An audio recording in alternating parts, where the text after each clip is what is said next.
And joining us now is entrepreneur Andrew Yang, who also ran in the 2020 presidential election. He was very popular before he dropped out and endorsed President Biden. Andrew, thank you so much for talking with us. We're only 5 days away from the election. Just give us a pulse of, what you are hearing from the campaign. Where do you see this heading, especially that this race is too close to call? I think it is going to go down to the wire. What's fascinating is I've gotten reports of confidence from both camps. Both sides think that they are going to win. Obviously, that can't be right. But I think it's going down to the wire, particularly in Pennsylvania. Okay. Now, this is one of those, people have said this is as close as the election in the 60s with JFK. Obviously, modern polling has been calling it too close. From your own experience, running a campaign like this, it could probably get difficult. From your interaction with the Democratic leadership, even going all the way up to Vice President, how is she feeling about this election? I know you guys have been doing a lot of work, but what is she feeling? Any insights you can give us? Yeah, they have some highly detailed voter profiles and data that, based upon their early returns, they are feeling very confident. They think that the folks that are voting early right now, that are voting for Trump, are just voters that are going to end up not voting on election day, frankly. Though they think the voter universe is defined and that they are in position to win. So they're feeling better and better down the stretch. I will say that Arnold Schwarzenegger's endorsement is significant. There are a lot of Nikki Haley voters that have been figuring out whether they're going to hold their nose and vote for Trump, or whether they're not going to vote, or whether they're going to vote for Kamala Harris and Tim Walz. And Arnold Schwarzenegger is a role model for many of those voters.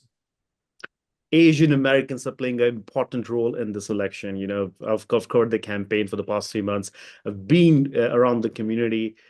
Just out of curiosity, has have you seen something like this before? Because this is the first time I've seen them go out. I've seen buses going from New York to Pennsylvania, from Washington D.C. to Pennsylvania, Michigan, even North Carolina.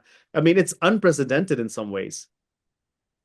Yeah, it's a sign of how close this is going to be. It's a sign of the emotions on both sides. Certainly, there are a lot of folks who are spending time on the ground in Pennsylvania, in particular, because we know that they're going to decide the future of the country. It's certainly not the folks where I am here in New York, or in California. Places like that are a done deal. But the stakes seem very high, Rohit, and it's a sign of the polarization in this country. It's just going up and up. The Yeah. animus, the hostility, and that's something that makes us all very concerned. Where I was with someone who's a Trump supporter today, and he and I both just hoped that the election would be resolved in a timely manner and that it doesn't drag on for days and days with disputed results. To a lot of people watching this, one of the questions is, will Donald Trump accept the results if he loses the election? He did not do that in 2020. Do you think it will be different this time around?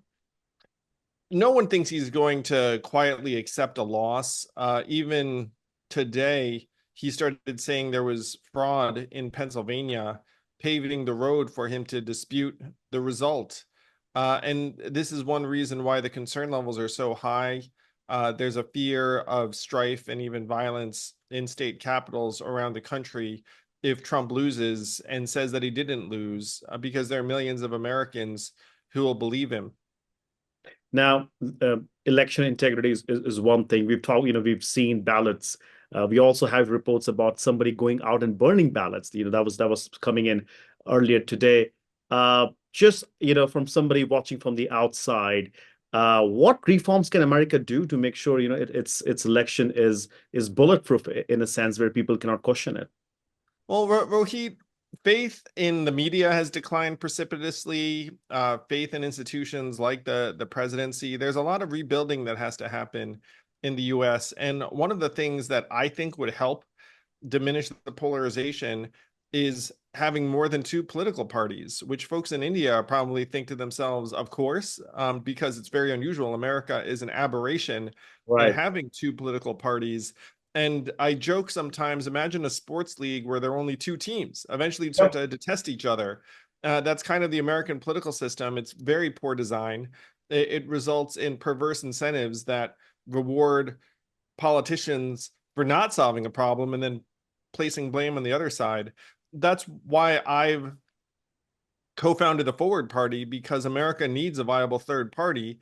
And 50% of Americans now self-classify as independents. A lot of folks are not happy, frankly, with either choice this election day. You bring a very important point. There was a survey that came out from Carnegie 2 days ago that talked about a lot of Indian Americans becoming independents. I think they were a lot of they were supporting Democrats in about upward of like 70 some percentage. It's come down to 50 some. And a lot of them have registered themselves as independent, probably because of this polarization that you've talked about. Now, I'm assuming you're going to be asking people to vote for Vice President Kamala Harris this election cycle. What would you tell to those independent voters out there? Why are you endorsing her, and why do you want people to vote for Kamala Harris? I'm someone who thinks that Donald Trump doesn't have the right character to lead the United States in a positive direction. I believe he'll increase the inflammation and divisiveness, and that's going to be bad for Asian Americans. It's going to be bad for America writ large. But there are millions of Asian Americans or Americans who aren't buying into the messages coming out of either party. And who are they? They tend to be pragmatic. They want good schools and safe streets and peaceful business environment. And they will reward the candidates who are trying to be more rational and solutions oriented, as opposed to catering to the base of either party. That's what Forward wants to be. We are now the third biggest party in the country by resources. We have dozens of elected officials and are endorsing candidates in this race. I personally am endorsing Kamala Harris in the presidential because I think she's a superior choice to Donald Trump. And you are going to go and do an Instagram and Facebook live with an Indian American comic, Rajiv. Where has the humor gone from American politics? Americans used to be able to have fun. We have like all these late night shows and people could joke about stuff. It's very serious now. What has happened to America? It's very dark, and it's unfortunate. And Americans are looking around saying, what has happened to our political discourse or our media, where we might even be able to disagree and then laugh about it afterwards. But the stakes feel like life and death to millions of Americans. And so they don't want to have any kind of good humor approach because they regard the other side as the enemy. And my fervent hope is that no matter who wins this election, that we're able to come together. But unfortunately, the incentives are very much driving us apart. And it's one reason why I think the political dynamic has to change in order for the climate to improve. Okay, one last question. It's Halloween, you know. How do you celebrate how do you celebrate Halloween? I mean, are you doing anything fun? Are you doing or is it just political for you this time around? Halloween is an enormous holiday in my household because it's my wife's birthday and my son's birthday, Oh, believe it or happy not. birthday to So, them. oh yeah, so we get dressed up, we celebrate birthdays, and we go all out. It's a little bit funny to be doing this right before an election day. That's not the norm. I was trying to think about what happened 4 years ago, and it was COVID, so I don't think there was a lot of trick-or-treating going on. But it's a very, very serious holiday in the Yang household, and hopefully we can have some joy with the kids, even as we're working hard. All right. Thank you so much, Andrew, for speaking with us. I know you have a busy schedule. Good luck with the remaining days on campaign trail if you're campaigning for Vice President Kamala Harris. And definitely look forward to speaking with you on election night. Thank you so much. Thanks for having me. It's a pleasure. Thank you. Bye bye.